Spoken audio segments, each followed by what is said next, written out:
Hello, everyone. Sorry I'm one day late. I pushed my whole week back one day because I was watching my baby niece on Monday morning. So then I pushed my marketing to Tuesday morning. So then that pushed podcast to today. Okay, so this episode is called the 6-week booking sprint. And I really want this episode to be for people who are looking at their spring calendar and they're like, ooh no. Okay. Relatable situation. I would say that the majority of family photographers I work with are in this position. And I want that to be known and clear. Even people who have a lot of followers, even people who post a lot, everyone is in this struggle bus because we have a couple things going on with just the economy and the war. Just no limit of things that are distracting people and making family photographers feel a little bit insecure about their marketing. One thing I want to touch on that is also controversial because I just always want to I just suss out my own opinion on things and then try to formulate how I really think myself with the reality instead of sort of falling in line because of fear. And so this issue, I kind of, for the first time really this week, started talking a little bit more publicly about it.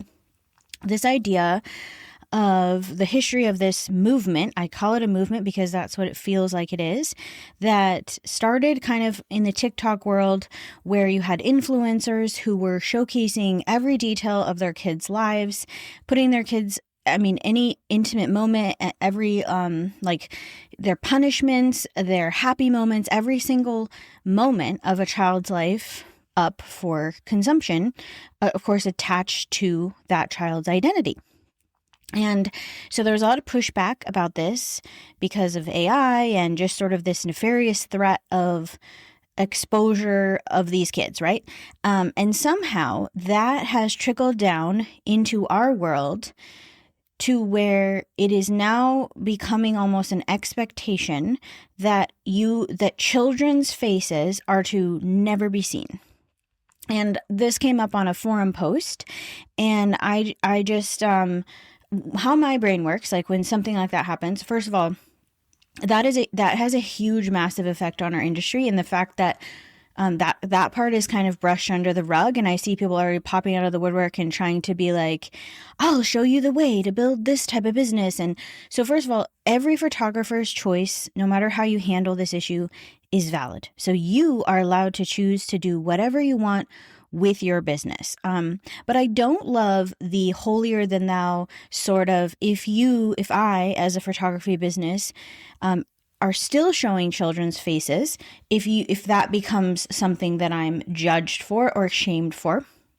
And the reason that I think that this conversation is nuanced and not black and white is because going back to the way my brain thinks, I think like, okay, let's take the thought of children should never be seen on the internet, which is what it feels like, the push is, because if I don't tag my clients, I don't use client file names like I don't use their name in the file name.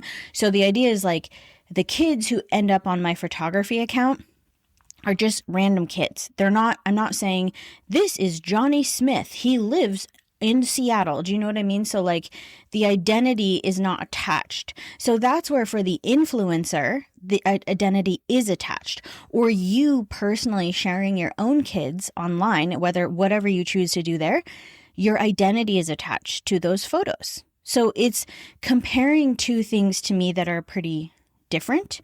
And somehow it watered down into now we can't see children, like no children should be seen at all. Okay, so my brain thinks like, well, what does that look like then if we're not allowed to ever see children's faces? Because if you're going to make it black and white and it's not nuanced, then that's what you're looking at. So like, for example, this weekend I partnered with a kids modeling agency and a kids clothing boutique for a shoot in my studio. So according to this black and white philosophy or movement, this kid's modeling agency shouldn't be seen. And so I was talking to her about that, and she was like, well, brands, if they use faceless images of children, then that work, because it is work, kids who are actors, who are singers, who are in plays, all of those things, like obviously the community play is something different, but there are children who are paid for their work in advertising. They do not get paid anything really if it's not their face, because that is the thing that is unique, and that's what draws people into the image, right? If it's just the back of a child's head, you can still showcase clothes. You can showcase the back of clothes or the side of clothes, but I think it's kind of, we're not really thinking about it in a nuanced way. What does that mean for a child who is in a community play and they put out, like, I was in Starbucks the other day and they're putting on the play of Frozen. And so they had on the community board this photo of the cast. Are we saying that like that is also included? So it's that type of thing that I want it to be a nuanced discussion. For me, sorry, my phone's beeping. For me, it feels like okay, so this is a hard conversation to have because I know that some of you are already disagreeing with me, and it's okay. I want you to know that like I'm a person who is very comfortable with people being uncomfortable with things that I say. I am out there with a lot of my beliefs. I'm very centered. So it took a while for me to look at this objectively and make a decision. So for me, one, I feel like it's just a fear-based movement where it's like this nefarious threat is out there and it's searching for children's faces. And I get that. I understand that. However, any AI can create an image of any child made up of its own robotic brain in 5 seconds. I did it in ChatGPT because I was like, let's see what it comes up with. So I said, can you create a realistic photo of a child? And it created this very realistic photo of this little blonde child. So AI or someone using a photo of my client running around on a mountaintop using that child's face, I feel like that risk is low compared to the societal change of never seeing children. And then because I know we're in a patriarchy, I get nervous of how close that is to the line of, well, let's not see children then. Let's not ever see them. And who's with children? Let's keep all the children out. Let's keep them safe. So we're trading safety for freedom, which is always like a very tricky balance, right? Because you're like, if you want to keep a child 100% safe, then you better move to the middle of the woods. And even then you're risking their brain not properly developing because of lack of social interaction. So it's almost impossible to reach full safety. But we've decided that this is a black and white, this is the way we do it thing without really thinking in a nuanced way about it. And so I'm always, when you have what the fear of, so then anyway, going back to this thread, there was a person who works in cybersecurity and she was like, the danger is tying your child's image to your identity and giving details about that child, where they go to school, what their schedule is, where they are living, when you're going on vacation. Those are actual true threats. But somehow those things have morphed into children can never be seen. So according to this black and white movement, these children that are in the play Frozen, for the play poster, all their faces should be blurred. So I want the conversation to be nuanced. I get very uncomfortable when there is a black and white judgment, and I feel this from some photographers. And if you're in this camp and you are truly terrified of this issue, like it really terrifies you, I understand.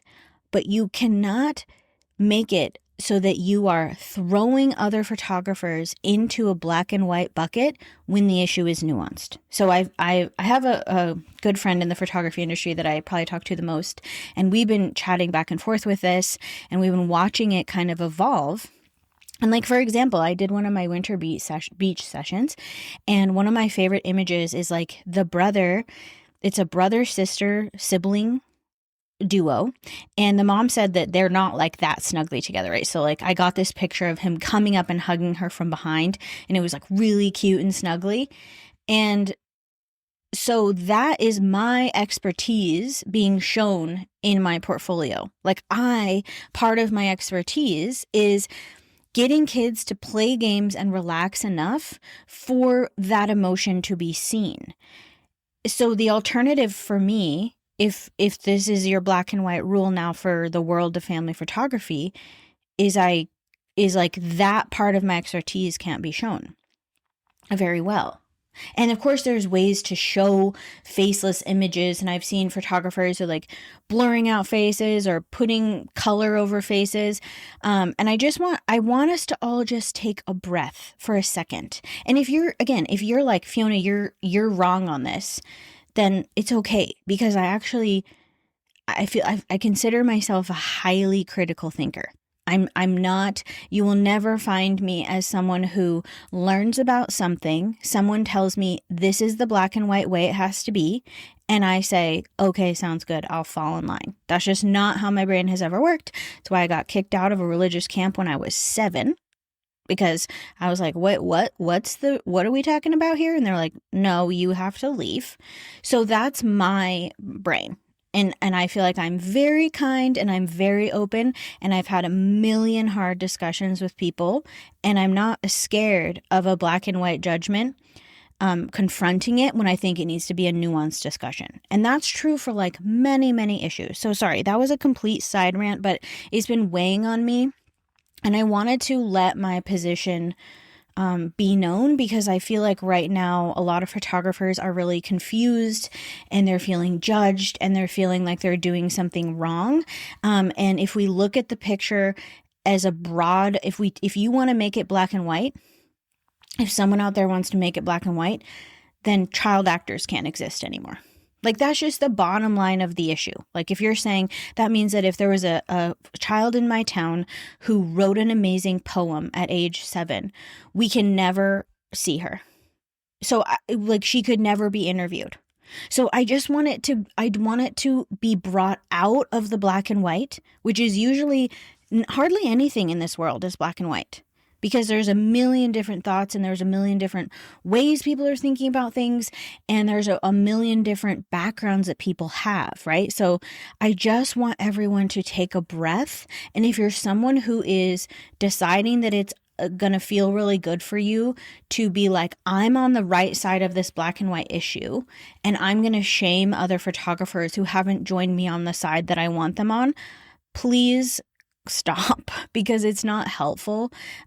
We don't want to arrive at massive industry changing decisions out of fear and judgment. Instead, it needs to be nuanced, personal decisions. There are going to be photographers who run their businesses as faceless, and they're going to attract people who have a like-minded viewpoint. And those people will be fine. And then there's photographers like me who in my honest heart, the thought of my job turning into something where every single beautiful image that I've created of a family has a blurred out child, that feels like literally dystopian to me. And I'm not quite interested in that. And it's not because of my own ego, but it is because like, I need to be able to showcase the emotion that I capture in families. That is part of my brand. And yes, I could, then it gets to this crazy conversation that I've seen it go to where someone said like, yeah, I really want to still be able to showcase that. So I've been using model call families that are still open to having their kids' faces shown. And then I've seen photographers say, even that is wrong. You're doing it wrong. It's black and white. And it makes me feel, I just hate that. I hate the black and white judgment. It's a nuanced conversation. Just because you as a photographer have decided that it makes you nervous, that is a personal decision. And you do not get to decide for every single family photographer, because AI is possibly going to take that image and use it. And if it's truly black and white, then I hope there's a way you're hiding from every camera that exists in the world. I hope that, you know, when you're out and there's a million eyes on you that are digital, I just feel like it's a tough conversation. So I wanted to say how I feel about it. I feel like it's fear-based, it's and black and white, when in fact it's nuanced. So I just took up a bunch of time ranting about this, but I have had quite a few questions come up about it. I've been nervous to say how I feel because this judgment that is coming from the black and white decision people is harsh and unkind, and it's very, very like, you are doing this wrong. And I can't really conceptualize how the conversation went from, like, for example, I get really uncomfortable. I just saw a video like this on TikTok where there was a child and she had been bullying kids at school.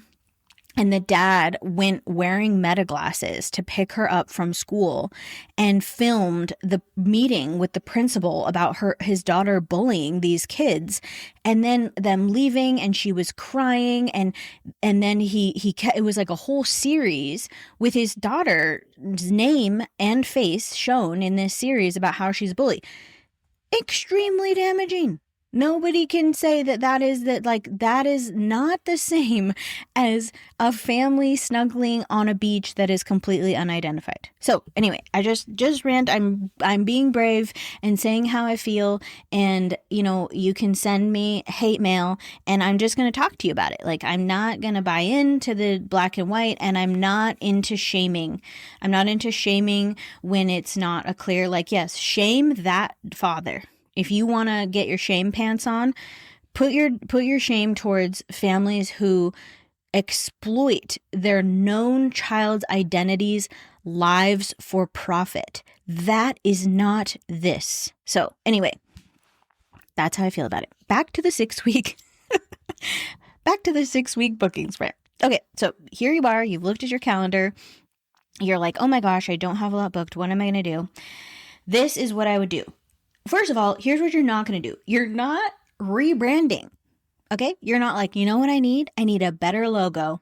No, we're not doing that. You're not doing a full website overhaul. You're not saying like everything from the core of who I am needs to change right now. Okay, so here are kind of the rules for this marketing sprint.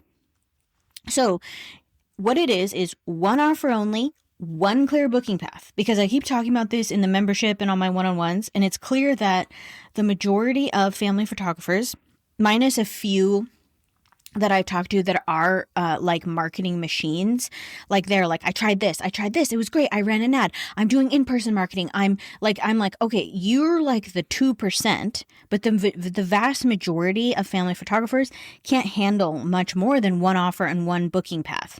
So in this particular sprint, we're not overthinking branding, like I said.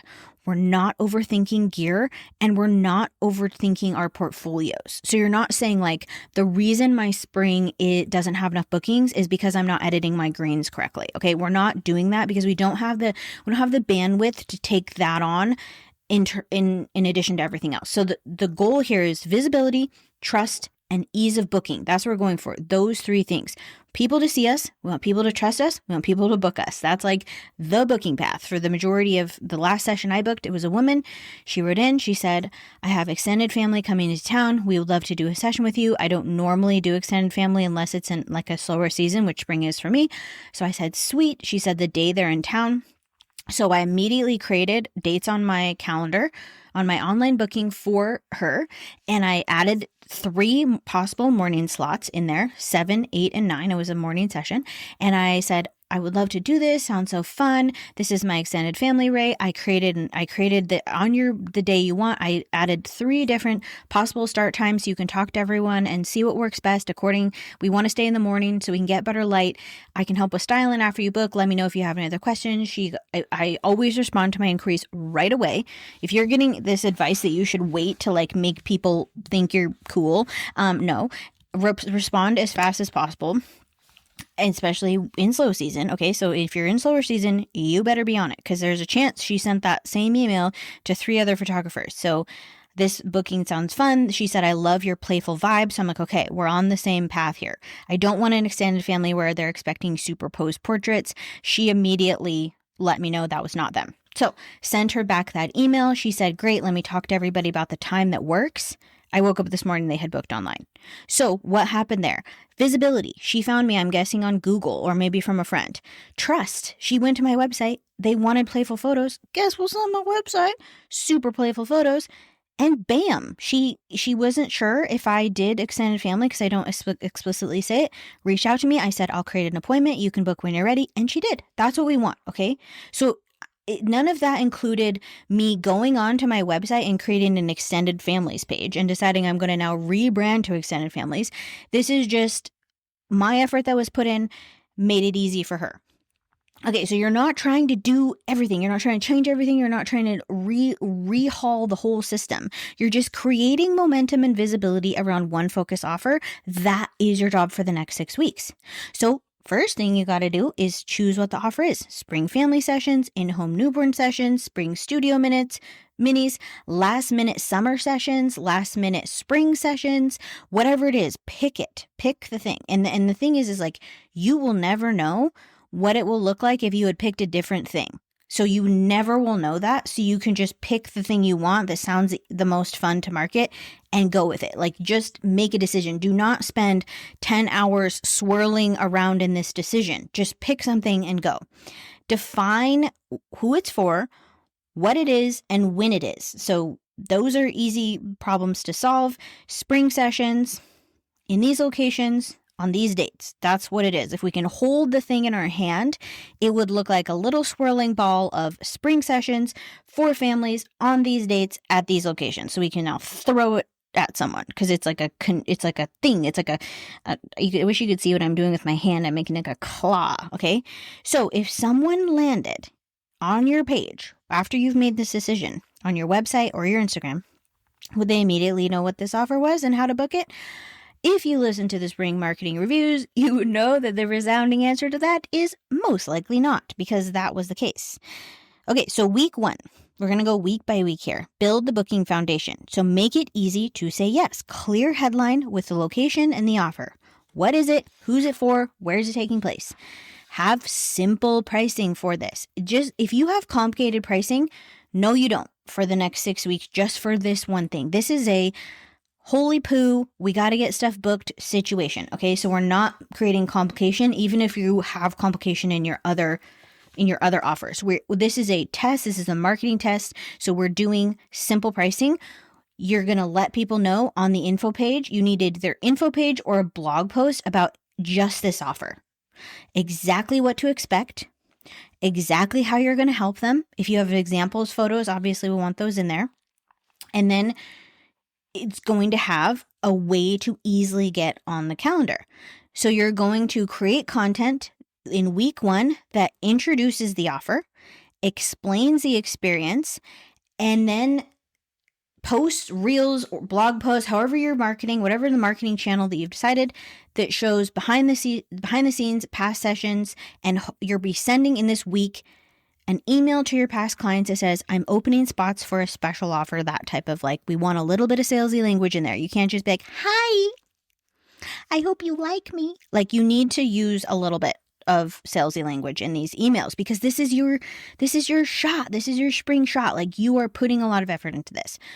We are not tweaking fonts, galleries, logos, just make a clear page. You know how to write a good blog post. You know how to write an info page. If you want an example of an info page, I have info pages for all of my sessions on my website. You are welcome to look at them. Week 2 is the visibility push. So the goal is to get these sessions seen locally. So we're going to do a day in the life. We're going to do a come with me. We're going to have a storytelling moment, and we're going to have a direct invitation to book in whatever marketing you're doing. The marketing is going to focus on what families might worry about, what the session feels like, what they can do with the photos, anything that is in the realm of this offer. We're going to use location tags intentionally. We're going to tag and mention specific neighborhoods, parks, local lifestyle details that tie our marketing to our town. The email that goes out this week could be like, here's what this session looks like. Super simple. Posting pretty photos without context or invitation to book is not the plan. This is a sales system, a little 6-week sales system we're doing, okay? Week 3, we're building trust, so we're removing hesitation. So this year, content focus on testimonials, another what to expect, common concerns, a personalized short video of you walking through, like a good video to do would be you making a video. Like you can go on to social media. I never see people do green screen videos through their booking process, but it's really helpful. So you could use a green screen video. If you don't know how to do that, you go to, like I always make my videos in edits, but CapCut's same thing. People get confused on how to do a green screen, but what you do is you open up the camera, not the gallery. You open up the camera first. There's just your face and regular background. And then there's a green screen button. You click the green screen button. And then you can, if you've done a little video of you just scrolling through your page, through the info page and then how to book, you just have your face there explaining the process.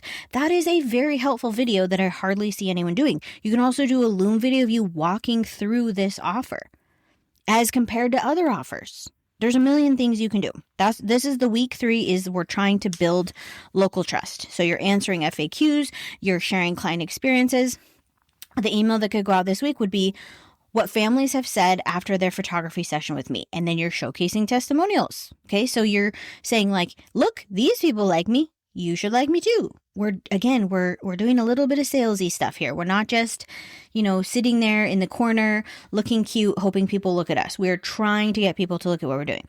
Week 4, creating urgency. We're trying to move people from thinking to booking. So we're using a little bit of scarcity language. We only have this many spots.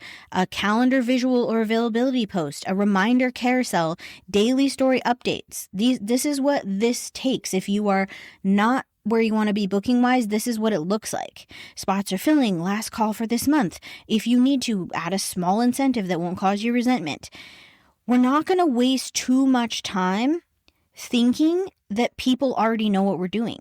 They do not know, and if they have seen it, they've seen it once. So you're not annoying, and we're not going to get caught up in the tornado of I'm annoying. My voice is annoying. My face is annoying. My body is annoying. Stop. You are magic. Just own it. Week 5, nurture and follow up. You're going to this is your goal in this week, trying to convert those fence sitters. So you're following up with past inquiries.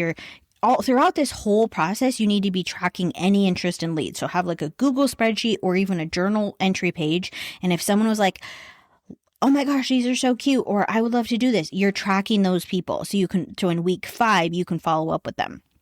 Email subscribers, you're following up with anyone who replied to stories, anyone who commented on the post. You're just like, hey, I saw you commented. Okay, does this take some bravery? Yes, but this is your business. And like at the end of the day, the choice is you either try some new stuff in this booking sprint and learn that you can be a little bit of a braver marketer, or you keep doing what you've been doing and you don't get any result. So you have to decide which path you want to do. So the email that you send out this week is personal and story driven, and maybe you're planning the day for them before the shoot, and it's an invitation to book. So you're focusing on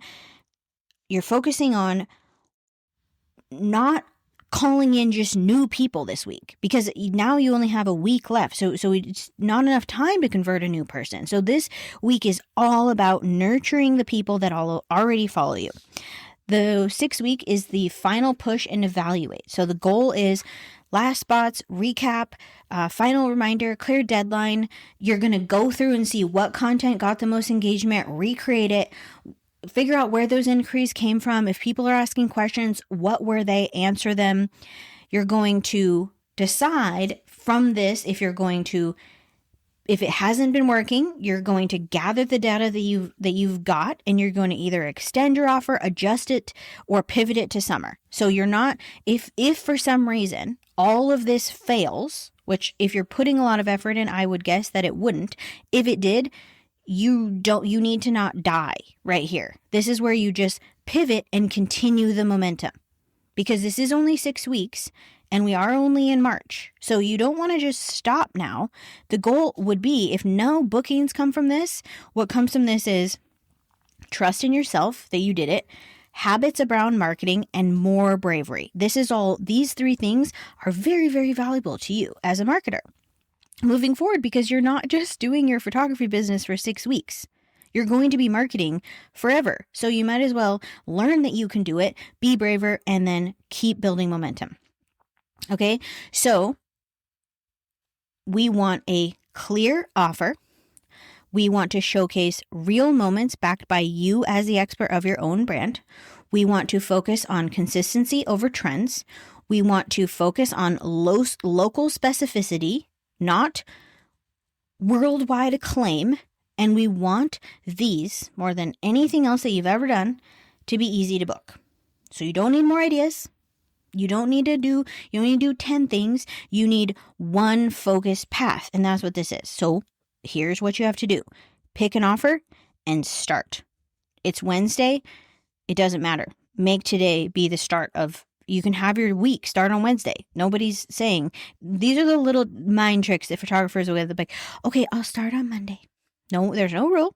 There's no rule. You can start, your week starts on Wednesday and ends next Wednesday, and that's week 1. You don't have to wait. So if you need help with this, you can join the membership. We're going to be doing co-working on the end, let's see, it's next Monday for planning out April. So if you want help, you can just come in there and do it. If you want to get my eyes on your business to help you decide what that offer and that booking path will be, you can book a one-on-one intensive. So it's whatever you want to do. The one-on-ones are 90 minutes over Zoom, and the goal is identifying the one offer that we can work on and the booking path for that offer. So then you can take that and build upon it for your other offers, but you have at least one streamlined plan. Okay, I hope this was helpful, and I'm always going to be a ranter. I'm always going to share my thoughts. This time, I definitely feel like I'm kind of going against the grain a little bit with the whole kids and faces thing, which is a little bit scary. But I just want it to be nuanced. That's all I want.